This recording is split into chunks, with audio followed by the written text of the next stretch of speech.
কবিরাজ সাহেব, কবিরাজ সাহেব, বাড়িতে আছো? কবিরাজ সাহেব, হে উজির আজম গোল মাহমুদ শাহ, আসুন বসুন।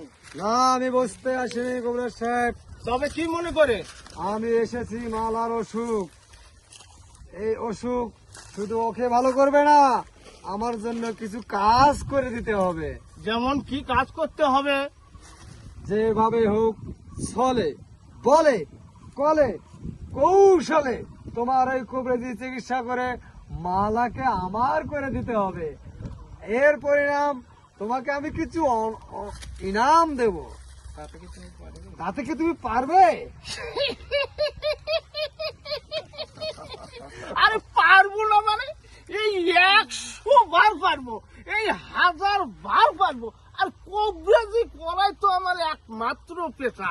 কিন্তু এখানে করবার গেলে যে আমাকে কিছু গাছ গোছরা সংগ্রহ করতে হবে।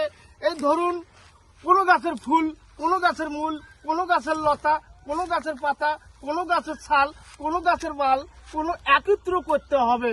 আর ডালচিনি, কপচিনি, কেলনা, ও কেলনা, বুড়ে কেলনা, ভেড়া কেলনা, ভোলা কেলনা, হচ্ছে কি বড়রা বিড়ি কুমড়ে, মাটি কুমড়ে, মুসুর পুকুরি মলে, খাদ্য মন খোলে, শনিবার মঙ্গলবার মালা কষুক খেলেন লাগবে দিনে 2 বার।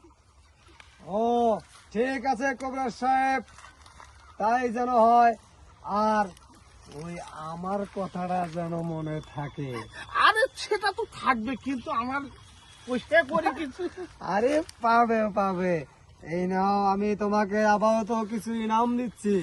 যেভাবে হোক চলে বলে কলে কৌশলে মালাকে আমার করে দিতে চাই। আর পারবো না মানে হুজুর, এই 100 বার পারবো, এই 1000 বার পারবো। আর কবিরাজি করাই তো আমার একমাত্র ঠিক আছে পেশা। কবিরাজ সাহেব, এটা যেন আর ছিঁড়ে না যায়। ঠিক আছে, ঠিক আছে।